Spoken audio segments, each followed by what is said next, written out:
at Nutrition 101 or 102 so far? Yes, in fact I know some of you have been to both, yeah. Okay, so this really builds on what we talked about in the past two nutrition classes. So if you didn't make it to those ones, we're going to repeat those cycles. So next month is August, and we're going to do Nutrition 101. So if you want to come to that, we get right back to basic nutrition, carbs, fats, proteins, you know, how they fit in, what to eat, you know, that type of thing. So it's really basic stuff. So you're welcome to come to that one. But tonight we're going to go through, I believe it's 23 different supplements. Obviously there's a lot more than the ones we're going through tonight, but I picked what I think are the most common ones, what I get asked a lot of questions about, what you'll see, obviously if you go on the internet and search up supplements and minerals, you'll get mostly the ones that we're going to talk about tonight, right? So we're going to talk about some of the reasons or some of the uses for them, all right? And we're going to talk about exactly how to put them into your nutrition plan. Yes? I just wonder if this is catering to a 50-plus crowd. Yes, some of it, yes, absolutely, yeah. So good question. So Patrick had a good question. Is this catering to a 50-plus crowd? Well, it really caters to everybody. So here's what I'd like to say is that we live in a society where our mentality is very reactive when it comes to health, right? So in other words, a lot of times we wait till we're sick or we wait till we have a problem, and then we say, okay, now that we have a symptom or a pain or a disease or some sort of a problem, we try to treat it with some sort of antidote, if you will. And if we go medically, we go to the medical doctor and we get a prescription, right? If we try to go naturally, we think, okay, maybe we go to the naturopath or the chiropractor or whatnot, we start taking a supplement because we don't want to take a prescription. But remember that either way, it's still trying to gain health from the outside in. And that's not necessarily the best approach. The goal is, and what we always promote, and what we always preach, and we talked about this last week at our dinner, is that we always want to think about promoting health from the inside out. Creating a really healthy body so you express health rather than treat disease after the fact. So we're going to talk about vitamins and supplements tonight, but I always say is that when we're talking about vitamins and supplements, it's always food first. We were just talking about this, right? So we need to address nutrition first. And when we have a good nutritional plan, we're eating the right foods and getting rid of a lot of the foods we don't need, then we're going to be really successful. And we really shouldn't need a lot of supplementation. There's some basic stuff that we should be taking regularly, you know, all of us, no matter what the problems are or if we don't have any problems, you know, symptoms at all. There's some things that we should be supplementing with all the time, and that's something that I do.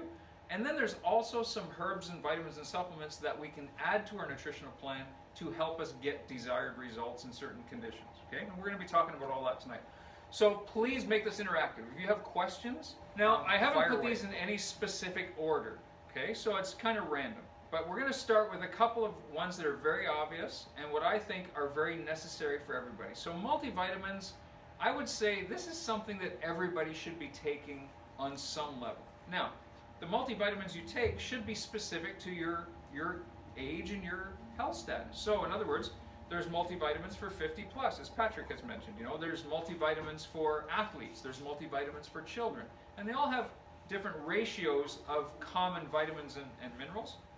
But that's something that I would suggest if you're not taking a good multivitamin, just add that into your diet. It's a no-brainer because it's really tough to eat nutritionally and get all of the supplements and minerals and vitamins that you need. It's tough to do that, okay? So you need to supplement on some level, okay? So is that Dennis there? Yeah. Dennis has come to join us? No problem. But that's what I would suggest, is that we definitely need some sort of a multivitamin. So put that in your diet. Now it's interesting with multivitamins here, the Journal of the American College of Nutrition has actually made some statements that says multivitamins decrease overall mortality, right? So in other words, they'll lengthen your life and lower the risk of cardiovascular disease and cancer. So that's a pretty good rationale from a very peer-reviewed journal, very non-biased journal. So that's a good reason to start adding a multivitamin. And Journal of the American Medical Association says multivitamins significantly reduce the incidence of cancer in men. Now it's interesting, and from my experience in practice, and 25 years in practice, men typically eat worse than women do, right? Commonly, they do. There's a few chuckles for sure. Absolutely, men eat worse than women. So for those of you who are looking after your spouse, ladies, if you're looking after your spouse and kind of encouraging him to eat properly, definitely add a multivitamin in there. For the guys here in the audience, if you're not taking multivitamin, add that in. That's really important. And it's a nice way to ensure that you're getting a large realm of nutrients. Your body's going to typically use what it needs, and you excrete the rest.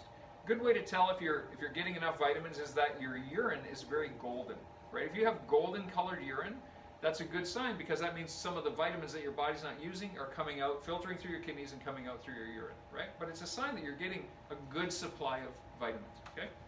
General rule of thumb there. We always say we want to drive an expensive car. We also want to have expensive pee too. Okay, the other one. This is again a no-brainer. This is for everybody. It's rare that somebody would eat enough vegetables, right? A lot of us are, some of us are even vegetarians.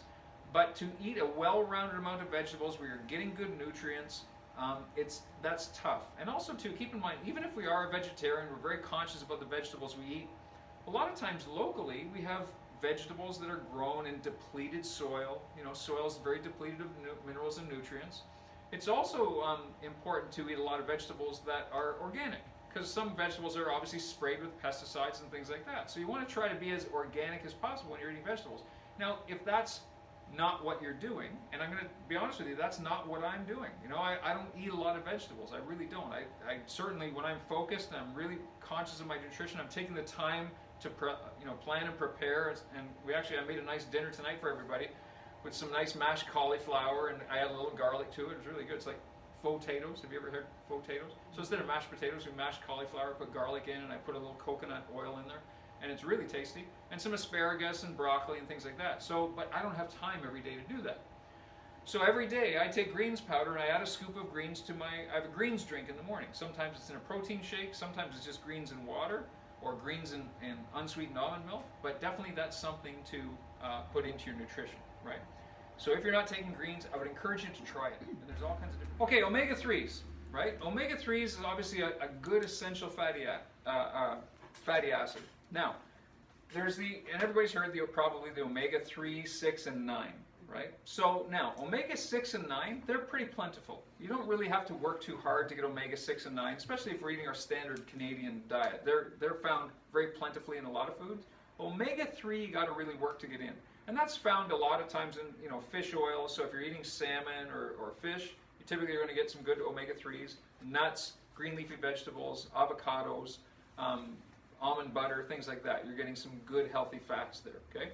If you're not eating a lot of good healthy fats, I would suggest supplementing with omega-3. Omega-3 has a lot of really good health benefits. And again, realize that you can use these or add these supplements and vitamins in medicinally, if you will, for lack of a better term, to treat specific conditions. So if you're having specific conditions like arthritic problems or achy joints and things like that, there's some good supplements that are really helpful for that, okay? And that's a great way to use them too. So this obviously benefits a lot of different things, but anybody with asthma, allergies, eczema, skin problems, omega-3 is great for aging, dementia, depression, so emotional disorders. We do a weaning process for people that have been on antidepressants for a long time to help them get off, and we've been really successful with that, because I would never suggest somebody go off antidepressants, especially antidepressants. Any medication, really, cold turkey, right? The only one that I would say cold turkey is cholesterol meds. You can go off cold turkey. In fact, it's only going to be good for you to get off that right away if you're taking cholesterol meds, and we'll talk about that tonight too. But antidepressants, you really need to wean them off, because you can have rebound depression. You need to give your body time to start to replace that serotonin that the antidepressants is supplementing, right? So your body has to start reproducing that serotonin, and you need to add some nutritional things in to help build that back up again. So it's important to wean if you're going to do that. But we can definitely help you do that. So dementia, depression, and arthritis. So these are very good. Omega-3s are very good for those types of conditions. It's important for brain health, heart health, and just overall total body health. Look for, when you look at omega-3s, the EPA and DHA levels. Those are the two active compounds in vitamin 3. So icosapentaenoic acid, docosahexaenoic acid, that's what those stand for. And they do different things, right? But the levels should be relatively close. If you're taking an omega-3 supplement, the levels should be relatively close, and usually around the 200 mark per serving. Right, somewhere around you might see 180 to 220, somewhere in there. And you'll see higher quality omega-3 has a little bit higher of those ingredients in it. Okay. All right. Coconut oil. Again, coconut oil, this is again something that if you don't use coconut oil to cook with, definitely get some coconut oil. It's really one of the oils. So my suggestion would be is if you're still using safflower or canola oil, vegetable oils, get rid of them. They're terrible. They're really not good for you at all. They go rancid very fast. You can't heat them up. They're very unstable. They do promote a lot of free radicals in your body. So that's certainly something to try to minimize or get right out of your diet. Switch to coconut oil, olive oil, grapeseed oil is pretty good. Even avocado oil is good, but just don't heat it up too much, okay? But coconut oil is great. You can cook with it, heat it up, fry in it. I made some asparagus tonight, cooked in, actually they were cooked in olive oil. I made those potatoes and put coconut oil in those. But coconut oil is great for all kinds of different things. You can put, it contains medium chain triglycerides, which has good health benefits there. Coconut oil will actually help you burn fat. Okay, so it's a fat, but it will help your body burn fat. Fatty acids tend to kill pathogens, so bacteria and viruses in your body, so it has a positive effect on your immune system. It reduces hunger. So when you're eating coconut oil, it does fill you up, so you're less hungry. You're less apt to go back for seconds and second helpings and things like that. Seizure reduction. So anybody that knows somebody who has epilepsy, it does help maintain some sort of control neurologically and helps with seizures. Okay. It raises good cholesterol, so the HDL, which is the good cholesterol, it helps to raise that up, which is a good thing. It protects skin, hair, promotes good dental health, so it really does help with your teeth. And the fatty acids can help promote good brain function as well. So again, this is a good thing to be putting in. Yes? It does need to be virgin, not refined. Yeah. So and that's something, obviously the higher quality coconut oil is going to be a little more pricey, but you're right. Virgin, same with olive oil, the extra virgin or virgin coconut oil, that's the best way to go. Yeah. Okay. Garlic. Here's another one. Okay. Now you can get garlic in capsules. You can use it naturally, you can get it in capsules, but garlic's got a lot of good healing properties to it as well. Garlic's like a natural antibiotic. It does help promote good immune system function because it does actually fight bacteria and viruses in your system, in your ecosystem. It reduces plaque in the arteries. So if you're having problems with high blood pressure or atherosclerosis, hardening of the arteries, plaque buildup, it does help reduce that. It lowers blood pressure, decreases the bad cholesterol and the oxidative cholesterol. That's really the bad cholesterol. It's not the cholesterol is actually a good thing. Remember, right? We talk about that often at our seminars. Cholesterol is a good thing. It's made in the body. You need it in your brain. Your brain's largely made of cholesterol.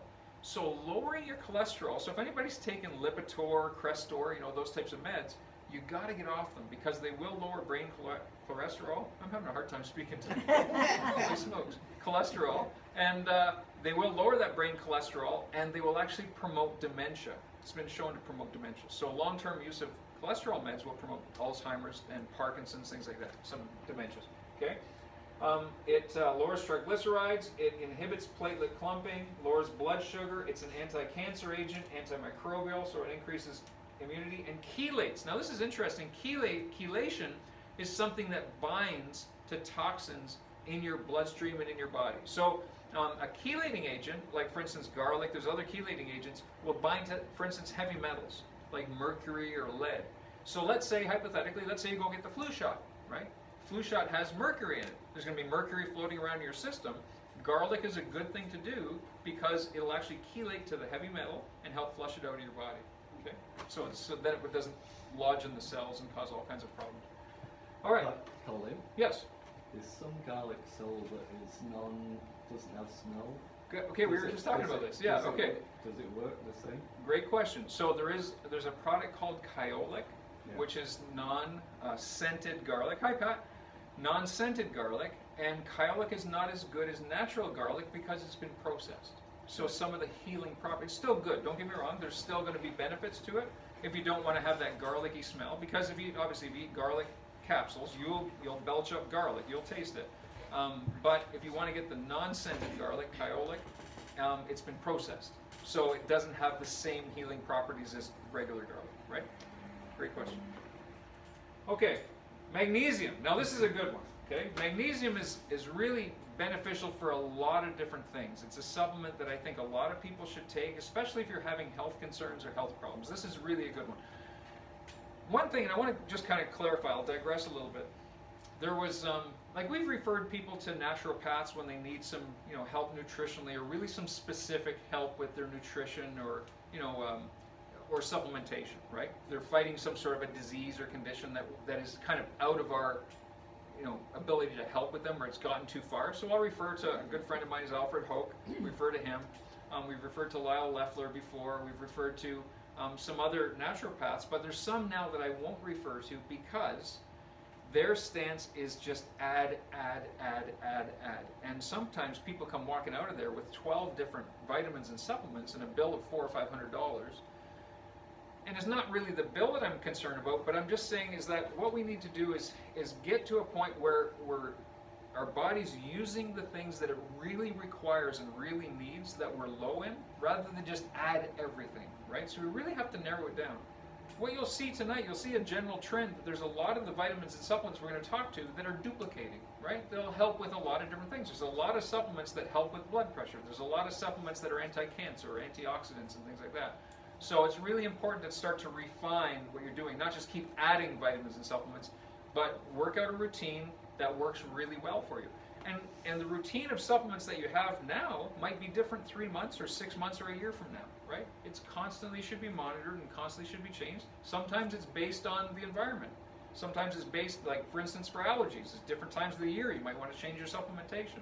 Different times, we get less sun in the winter time, so we might want to change our vitamin D intake, So it's really got to be monitored and actively changed as you go.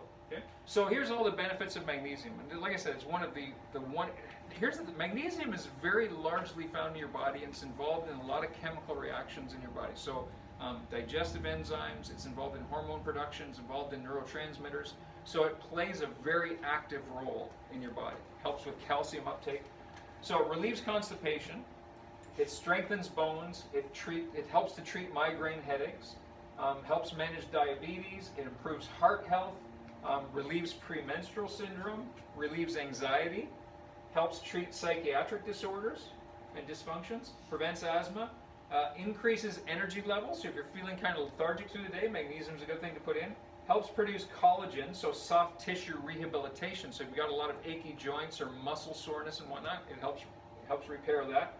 Stimulates the absorption of minerals, especially calcium. Regulates bladder function. So anybody who's got interstitial cystitis or has maybe a leaky bladder or whatnot, that's a good thing to add in. Prevents eclamptic attacks. So if you have menstrual issues like, for instance, dysmenorrhea or painful cycles, things like that, a lot of cramping, that's very helpful for that. And offers some anti-inflammatory benefits too. So like I said, achy joints, achy knees, achy ankles, shoulders, and things like that. That's a good one to be putting in, okay? Really helpful for life. Very good. Okay, so CoQ10. So here's another one. CoQ10, you probably all heard of CoQ10. Now, CoQ10 again is another great supplement, especially, and really, really pay attention to this, anybody who's on cholesterol medication. It's common now for medical doctors or pharmacists to prescribe or insist that the person that's taking Lipitor, Crestor, all these statin drugs, also take CoQ10. So those medical doctors who don't suggest that, so if you're taking Lipitor or Crestor and your medical doctor didn't suggest that, they're really behind the times. So that's something to question, because here's the thing, is that CoQ10 is found in the body, but when you take cholesterol drugs like statins, it depletes it. Okay, it depletes it. It actually, your body can't use it. Okay, it blocks it. So what happens is when you lose CoQ10, your body has a hard time getting oxygen to the cells, all the cells, but specifically the muscle cells. So the muscles, when you take Lipitor or Crestor, you tend to get a lot of muscle aches, cramps, and so on. But that's the reason, because your muscles can't get the oxygen or can't process the oxygen out of the blood properly. CoQ10 helps that. It helps reoxygenate the cells and get the oxygen back there efficiently. So that's absolutely something to be taking. Now, you can take it, even if you're not taking Lipitor, you can take it, it'll help oxygenate your body, and your body becomes therefore more efficient, right? So it does, obviously we talked about decrease the factors by statins or beta blockers. So anybody that's on blood pressure medication or cholesterol medication, it's worthwhile. Aids in the mitochondrial respiration, that's the organelle in the cell that involves the oxygen uptake. Decreased CoQ10 is a cause of muscle pain, cramping, and now what's the heart? It's a muscle, right? So it's actually been shown that Lipitor or Crestor are actually causing heart attacks because they deplete the oxygen, sends the heart into spasm, and it's called cardiospasm, and the person has a heart attack. So, and there's been a lot of studies done on that, but they haven't decreased the amount of Lipitor or Crestor that's being prescribed. So it's really, really important to be taking that supplement also. And it can also be helpful for athletic recovery. So any athletes, you're doing a lot of training, definitely worthwhile. Yes. Okay, so probiotics. Here we are, probiotics. So probiotics are the supplements that help restore natural flora or bacteria in the gut. Okay. So our bacteria in the gut gets altered by many different things. It can get altered by stress, it can get altered by medications, it can get altered by bad diet. So probiotics help us. So especially if we're having digestive issues, probiotics are a good way to go. Now, so here's the thing. So probiotics will help to balance the friendly bacteria in your gut, in your digestive system. They will reduce reflux. So anybody that's having reflux and you're taking medication for it, my suggestion would be try probiotics instead. That's a nice alternative. Okay. In fact, probably a better. I don't want to say it's an alternative. It's probably the first way to go as opposed to the medication. Probiotics can help irritable bowel syndrome, IBS, and diarrhea. Probiotic supplements will improve some mental health conditions. Okay. Certain probiotic strains can help keep your heart healthy. Probiotics may reduce the severity of certain allergies and eczema because they're also very gut related to the balance of bacteria there. Probiotics can also help vaginal and urinary systems, especially people who have yeast infections, males or females. I mean, that can happen in either way. Probiotics may help boost your immune system, and also they may help you lose weight and belly fat because your digestion starts to get better. Okay, so that's again a good supplement, especially if you're having trouble losing weight, or you're having any type of digestive, you're not regular. You know, these are good things to add in. Vitamin D. Okay, we haven't talked about vitamin D yet. Okay, so here we are, vitamin D3. Again, we're going through, at the beginning part of this stage, we're going through a lot of these common vitamins and supplements, but these are the most important ones. We always start with the most important first. Vitamin D3 is probably the most important of all the vitamins. That's what I'm going to say, is because it really does have a big effect on a lot of different compounds in your body, a lot of different chemical reactions, hormone production, immune system. It's really important. So here's the thing. So think about this. Vitamin D3, typically our body synthesizes vitamin D3 how? In the sun, in the sunshine, right? So it's really important that we spend some time in the sun. Obviously not to the point where we're getting sunburned, but regular short periods of time in the sun. 15 to 20 minutes in the sunshine, you will convert approximately 15 to 20,000 IUs of vitamin D, right? 15 to 20 minutes. So keep in mind now, Health Canada says that the regular daily suggested intake of vitamin D is 400 IUs. And then they allow people to buy in Canada up to 1,000 IUs. The United States is up to 5,000 IUs. So the Health Canada guidelines are really kind of behind the times. Okay, so my suggestion is that everybody should be taking vitamin D3. Now you're going to get it in multivitamins, usually 400 or 1,000, depending on the multivitamin you're taking. It's in the powdered greens, so remember you're going to get some there if you're taking powdered greens. And then if you choose to supplement again with vitamin D3, it's easily, especially in the winter months, easily 5,000 IUs. Okay, easily 5,000 IUs.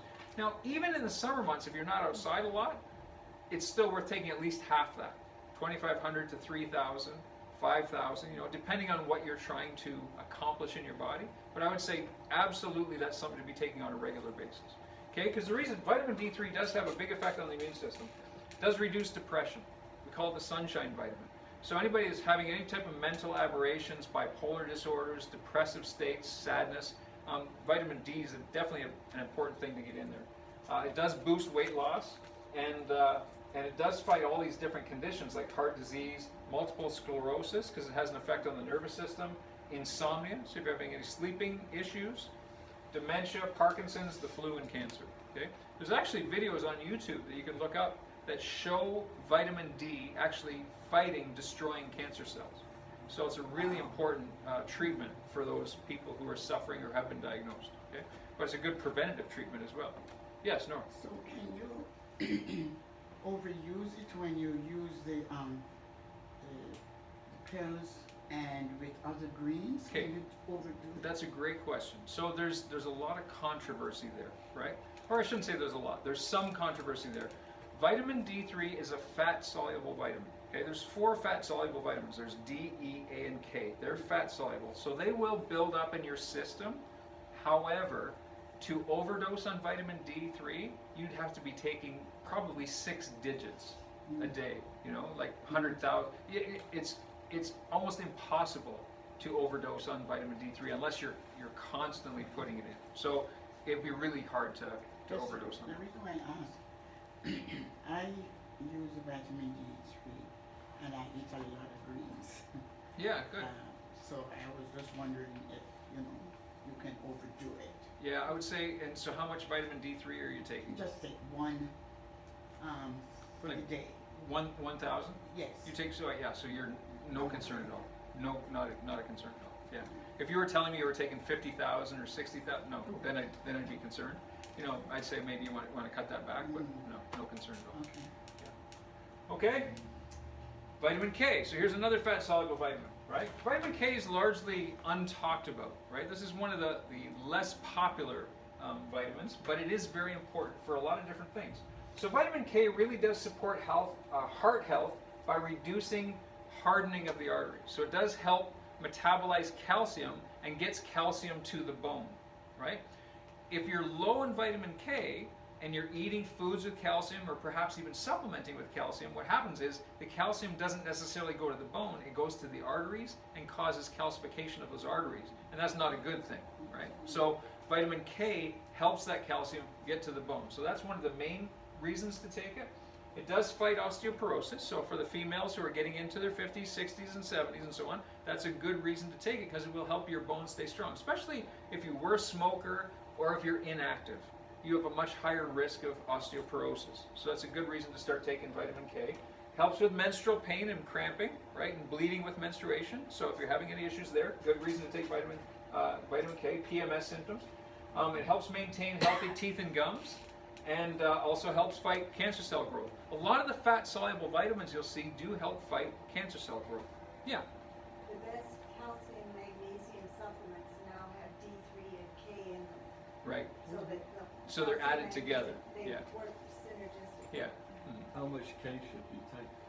And again, there's a lot of different brands, you know, and so depending on how concentrated it is and how pure it is, your body's going to absorb it at different rates. So again, depending on what brand you're buying, I would just go by the manufacturer's direction on the label, unless you're getting some guided help to say, and you're using it medicinally in some way, right?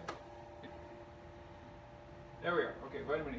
So vitamin E, this is another fat-soluble vitamin now. So again, now keep in mind here, and kind of get a feel for this, because a lot of these vitamins are duplicating, right? They kind of do the same things. You're going to see some of the same things with different vitamins here. So balances cholesterol, again, good, helpful for that. Fights free radicals, prevents disease development, so it is anti-cancer, you know. Repairs damaged skin. So vitamin E really is the skin vitamin. So if you're having skin issues or you have eczema, psoriasis, things like that, vitamin E is a good thing to be taking. Repairs damaged hair or thickens hair. Balances hormones. Vitamin E is very involved in hormone production. Helps with PMS, improves vision, helps people with Alzheimer's, so very important in dementias. May lower cancer risk, improve medical treatment. So that's a big thing right there, is vitamin E can be supportive for people who are getting chemo or radiation. Vitamin E can be supportive and help those medications be more effective and help the body tolerate them better. Okay? It improves physical endurance and muscle strength, and also is important in pregnancy for growth and development. Okay, so it's very largely found in prenatal vitamins. Okay? We move on to vitamin C now. Okay, vitamin C is not a fat-soluble vitamin, water-soluble vitamin, but this has been a very popular vitamin for years, right?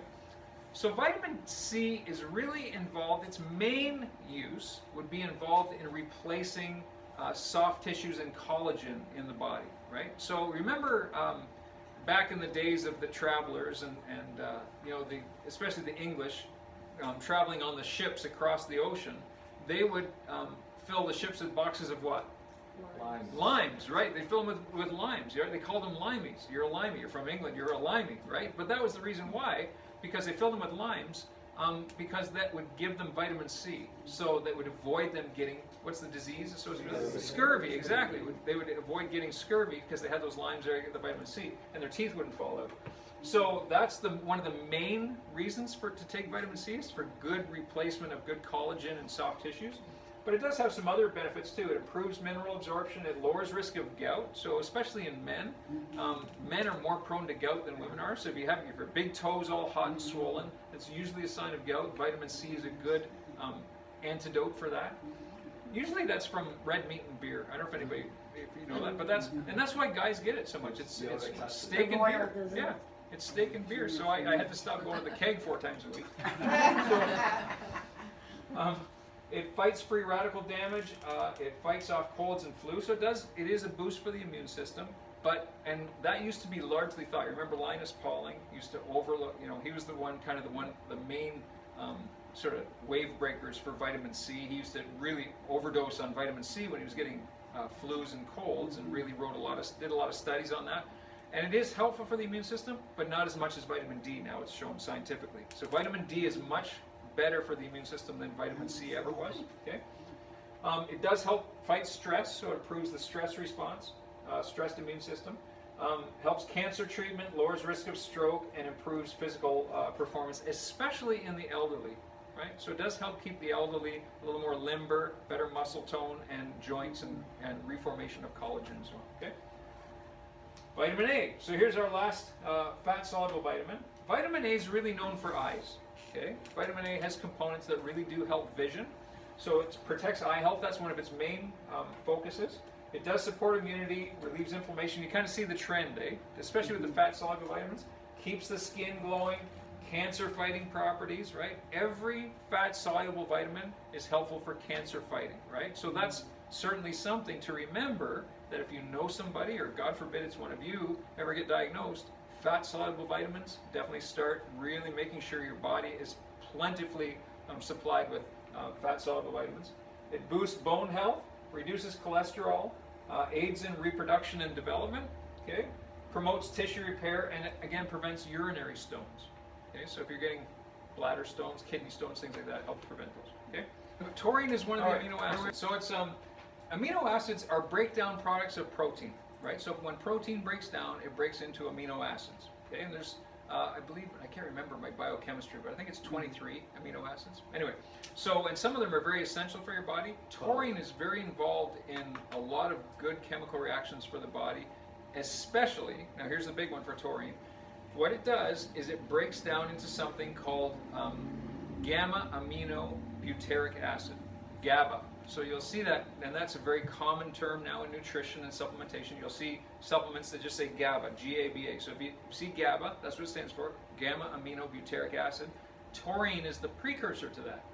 So that is really helpful for brain health, depression, anxiety, stress, things like that. So if you're having a lot of emotional concerns, or you're feeling really sad or depressed or whatnot, or maybe you're taking antidepressants, that is a good supplement, right? So these are things that we talk about when we do nutritional consultations, is that if the person is on those medications and wants to wean off, we get them on high omega-3 doses, we start weaning the medication, get them on something like taurine or GABA, to help replace the serotonin, right? Because that's really what it does. So it eases anxiety, improves fat burning, so it's helpful in that, improves insulin sensitivity for blood sugar issues, improves testosterone levels in men, especially in men, improves endurance and athletic performance, improves cognitive development in children. So kids with ADD or ADHD, this is a nice supplement for them. Okay? Decreases cognitive decline in adults. So especially as we're getting older and we start, a lot of forgetfulness and things like that. Not pointing any fingers at anybody. My dad's here tonight. He forgot that he was coming tonight, but didn't take his taurine today.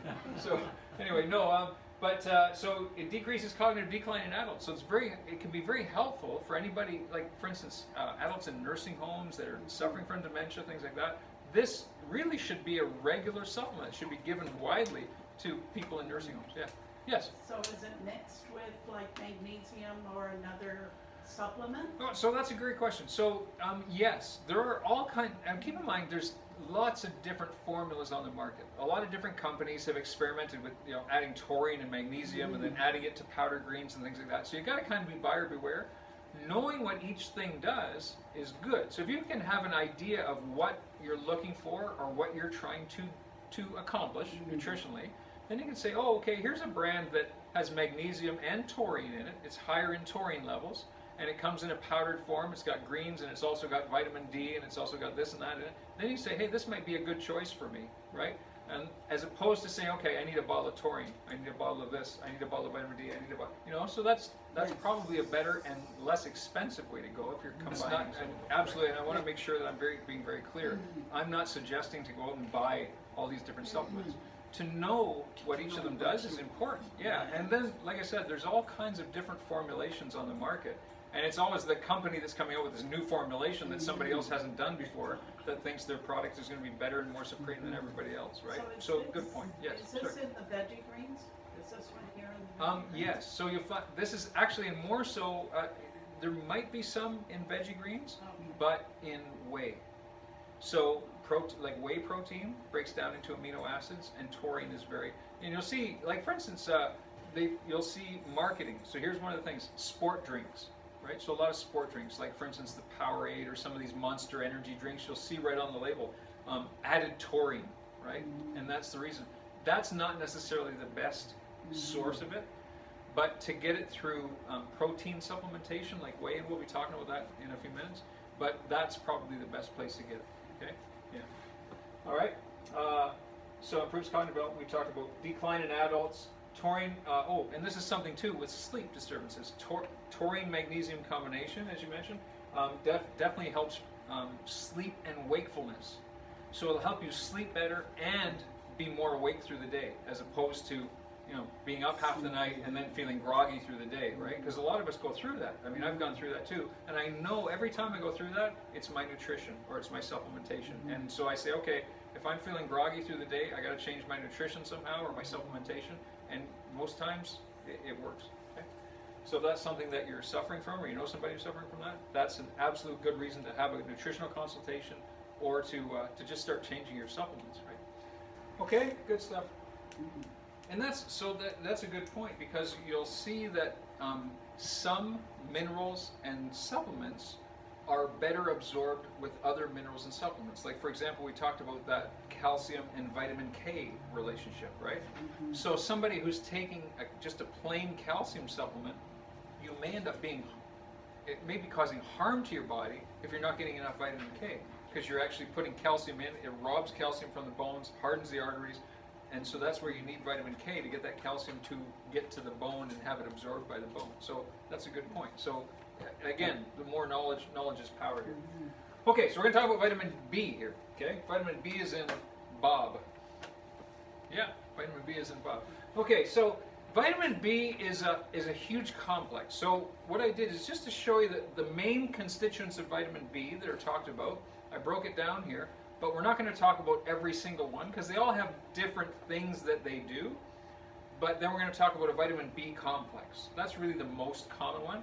Vitamin B is a water-soluble vitamin, so you can put excess of that into your body, right? It can be very helpful, and you'll use what you need, and you'll excrete the rest, right? It'll end up in the toilet. So, but it is a very helpful vitamin for a lot of different conditions. So we have B1 thiamine, B2 riboflavin, B3 niacin. You remember that from your the cereal commercials? It's got Ralph. What's a riboflavin? You remember that? What's a riboflavin? Anyway, so. B5 is pantothenic acid, B6 pyridoxine, B7 biotin, B9 is folic acid, really important in pregnancy for development of the nervous system. And here, so that's an interesting thing to remember. So B9, neurologically, so for a lot of people that are having numbness and tingling, right? Neurological disorders, burning in the feet and toes, numbness and tingling in the fingers. B9 is heavy in maternal vitamins because moms need it for the baby when the nervous system is developing, especially in those first month to 2 months of pregnancy. Very, very important. So that's the first thing when somebody finds out they're pregnant. Make sure they're taking maternal vitamins because it's high in folic acid, high in B9. It helps that baby develop into a properly functioning nervous system. And B12 is cobalamin. Okay. So now we'll talk about B complex. So B complex, really is good for a lot of different things. Each of those constituents has their important things that they do in the body, but just generally, hormone and energy production, very, very important. That really does help a lot of other minerals and supplements start to be absorbed better, and it helps the body just function better chemically. It regulates metabolism, so it does help with fatigue. So if you're having chronic fatigue syndrome or symptoms, definitely a good thing to add in. Nerve function, as we talked about, depression and anxiety, skin disorders, hair and nails, sleep regulation, and memory. Vitamin B complex is very good for memory. It's also very good for stress. You'll see stress complex vitamins are high in vitamin B complex. Okay? All right? Very good. Okay. Hawthorne, right? This is not a real common one, but it's another one that, again, can be very important, especially for anybody who's having heart issues or cardiovascular issues. Okay? So it does help with major heart concerns. So if you're having high blood pressure issues, or you've had a heart attack, you're having arrhythmias, these types of things, Hawthorne is very good. Helps with blood pressure, angina, chest pain. Hawthorne is very, very good for that. Opens up coronary arteries. Does help with high cholesterol, and just an overall anti-inflammatory, right? So again, it's a nice supplement to add in, especially if you've had any heart issues. Okay, not a real common one. This is one that has been very high in the media. You've probably all heard of turmeric and curcumin lately.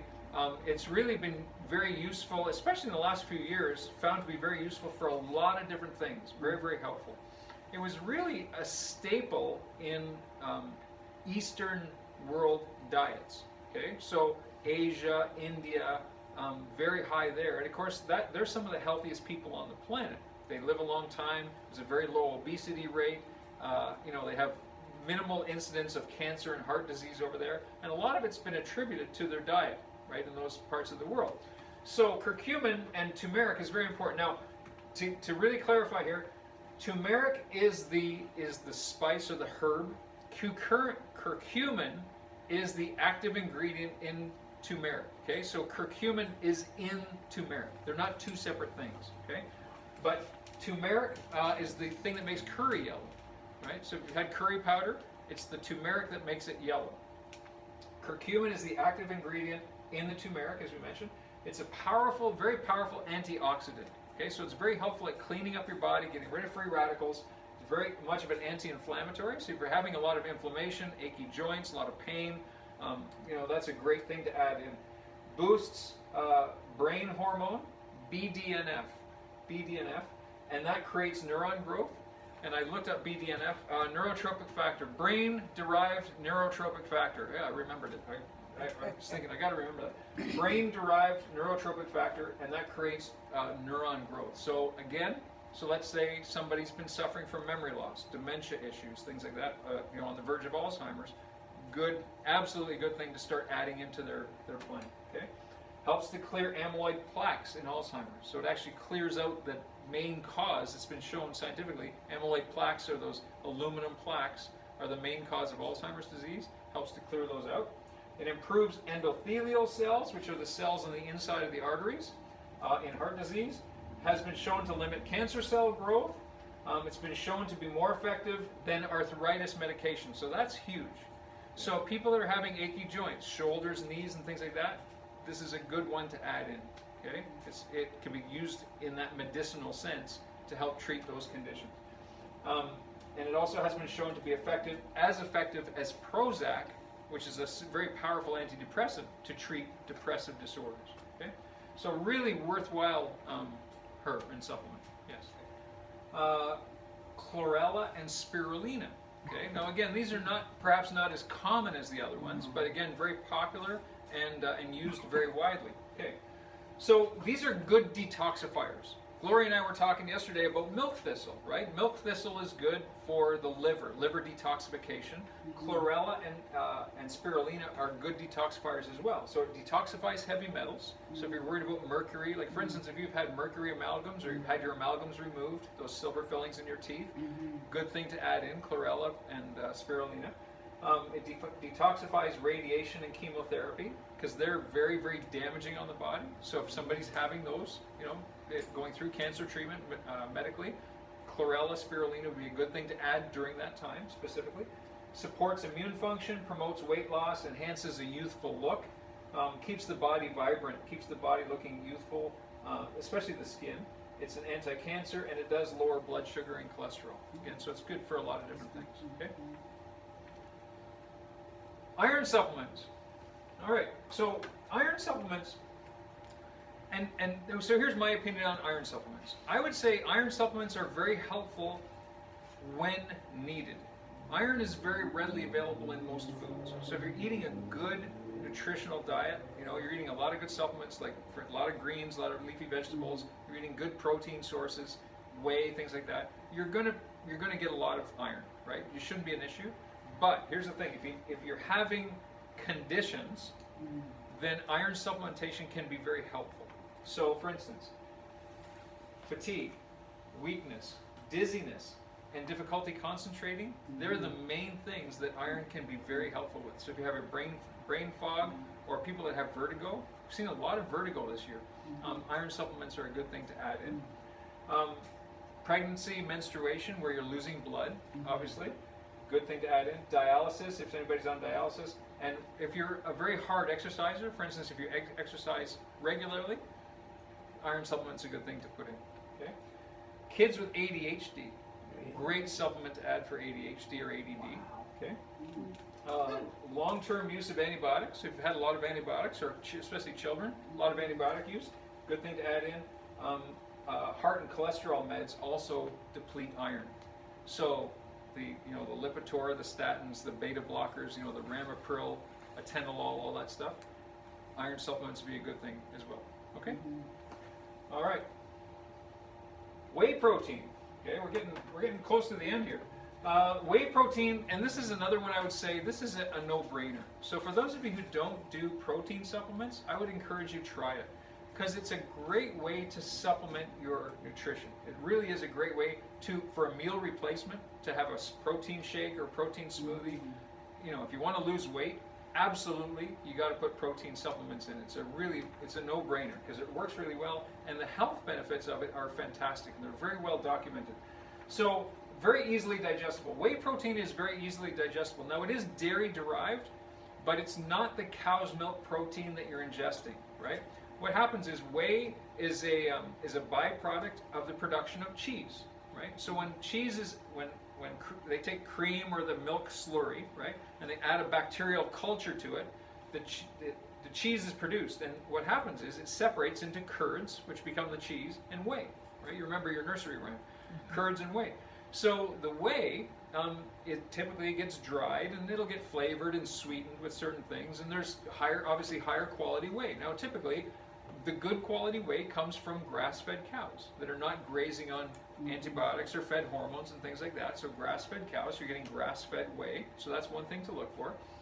And when it's sweetened and processed, it's sweetened with stevia, right? So you don't want to get the whey that's sweetened with the artificial sweeteners like acesulfame potassium or sucralose or things like that. Okay, so really look for good quality whey. We do sell whey here, and we only use the grass-fed stuff. This is the stuff we use, the Nature Pro. It's great quality whey. It's very delicate, so you really got to blend it slowly so it doesn't break down. But it's really accessible. It's good quality whey you're putting in your body. I have one every day. Every single day, I make a protein shake. That's my breakfast every day. Yeah. When you say it's very delicate, in what way? So the way that this type of whey is made, you have to blend it very, very delicately so you don't destroy the protein in it, right? Yeah. So in other words, you don't want to put your blender on high and just let it go for 5 minutes, right? Because it'll just totally destroy the protein. So naturally blend. You can use your hand. You can mix it with, some of it, in fact, this stuff you could mix it with a spoon, I do use a blender, but I put on very low and only for maybe 15 seconds, that's it, 10 seconds, that's it, just to mix it in. So here's what I'll do, and this is a great point. So when I'm making a protein shake, so this is I'm a chocolate-aholic, right? And you may have heard me talk about this before. I love chocolate, so I use unsweetened almond milk, an ice cube, unsweetened almond milk. I'll put about 2 teaspoons of cocoa, just plain unsweetened cocoa powder in there. I get about 1.5 teaspoons of stevia to sweeten it up, and then a quarter of an avocado, and that really thickens it up, gives it some thickness. I use unsweetened peanut butter or almond butter, right? And that again thickens it up, gives us a nice flavor to it.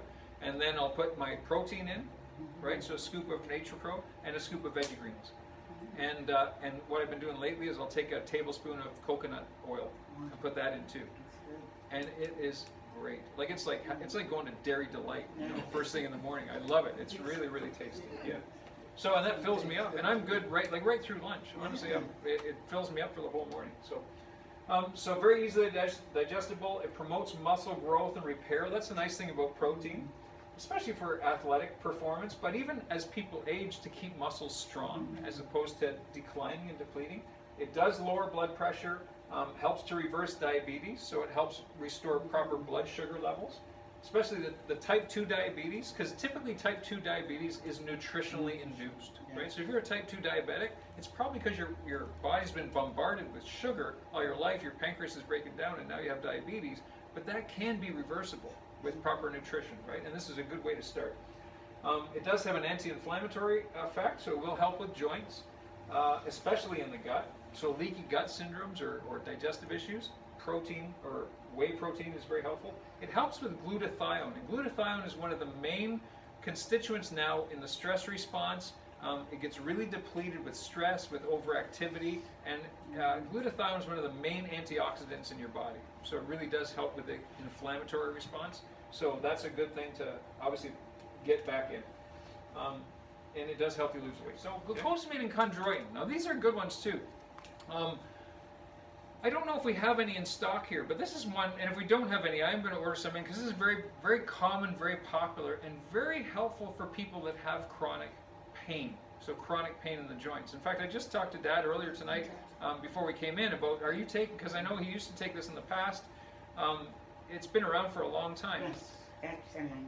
It has been around for a long time. It occurs naturally in your body, right? Glucosamine and chondroitin occurs naturally in the synovial joints. It does help lubricate the joints.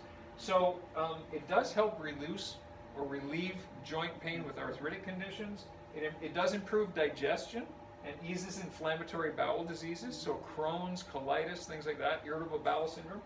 It helps with jaw disorders, so TMJ. Anybody who's got TMJ disorders, glucosamine can be helpful with that, and helps alleviate bone and joint pain. Okay?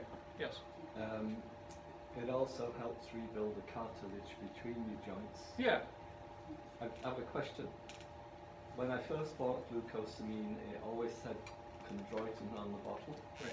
And then it switched to MSM. And the doctor that told me about it said MSM fights the inflammation and is better than chondroitin. But here you seem to be saying it's the same thing. Yes? No?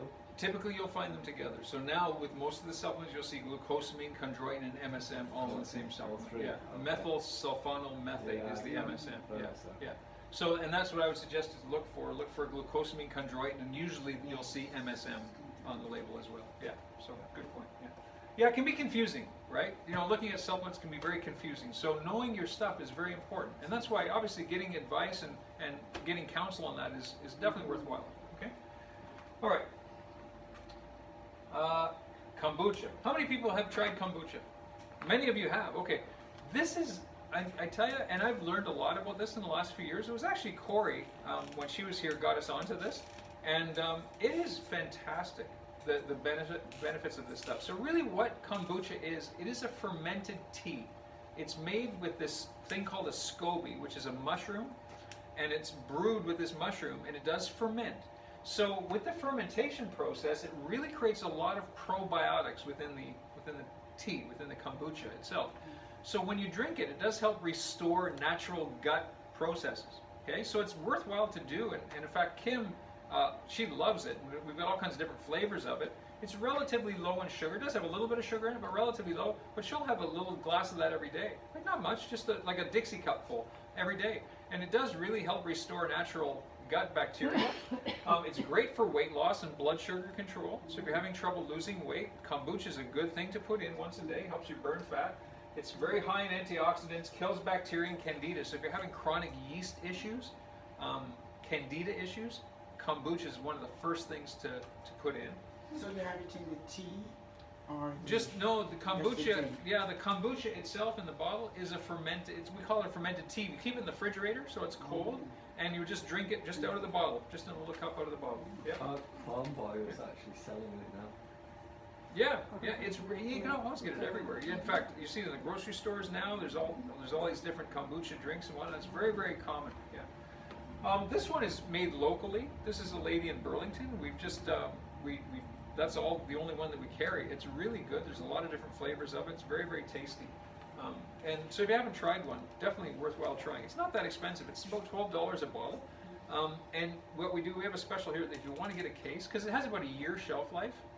Before you open it, once you open it, you got to drink it within, I think it's 3 to 4 months. Once you're opening it and using it, you probably drink it very fast. But if you want to buy a case, you pay for 11 bottles, and we get the 12th free. That's what we do right here. What plant does it comes from? So what it is, it's manufactured, but it's made from a mushroom, a specific mushroom, right? And the mushroom is called a SCOBY. So the SCOBY is added to the brew, right? And it's brewed in the SCOBY, and then it grows natural bacteria and then it's filtered and then put in bottles. Yeah. Does it matter what time of day you take it? That's a good question. I don't know. I've never heard anybody, and most people say that some people drink it in the middle of the day, in the morning. Some people drink it at night. I honestly don't know. That'd be good to do a little test on that one. Probably Yeah, good on an empty stomach. yeah. So the intention is to have a little glass a day, not like half a liter, like what you find in the grocery stores on the drink shelf. Yeah, those, you have to be careful because there are some of the ones on the grocery store, so great point, and I've seen, in fact I was in there today looking at it, some of the ones in the grocery store, they have a lot of sugar. Because they're flavored, right? So they say kombucha on the label, and if you're at Nutrition 102, we actually talked about that. Some of the manufacturers' labeling can be very deceiving because they use what Health Canada allows them to use per serving size, and then they'll make the label very fancy to exploit that little part of the the label or the ingredients. So you have to be really careful. So some of those ones you buy in the grocery store, they taste actually really good, but they're full of sugar, right? Very sweet. So you got to be really cautious what you're looking at. Right. This one does have a few grams of sugar, but it's not relatively to the other ones that I've seen. It's not. So that's as far as supplements go. Listen, and I always say, and I said at the beginning, the first thing. So if you're thinking about, obviously taking supplements and whatnot, before you've gone through your nutrition and really cleaned up your nutrition, you're wasting your money and your time. Okay, so that's really important. You got to look at nutrition first. Get the bad stuff out. Get a good nutritional plan. Get your sugars down. Get rid of some of the grains and the inflammatory foods. And then let's say once you're starting to do that, you're going to notice the benefit right there. And then we can supplement in smaller quantities to combat certain conditions. That's definitely the most economical way to do it and the most effective and fastest way to do it. Okay, so nutrition first. But even going before that, if you haven't got your spine in proper place, if you haven't got your spine in proper alignment, you're not functioning anyway. If there are nerves to your gut that are impinged upon right here, that if that nerve to the stomach is not working properly, your stomach is building up abnormal tissues as we speak. So it's really important to make sure your nerves are functioning well so your body can heal and heal very thoroughly and function well at the same time. And then, obviously good nutrition and supplementation after that, okay? Very, very important. So if you haven't had your spine checked, I encourage you, definitely get your spine checked. Make sure your subluxations are in line, so there are no subluxations, you're functioning well, and then nutrition and supplementation, and your health, you'll just see your health just continue to improve, okay?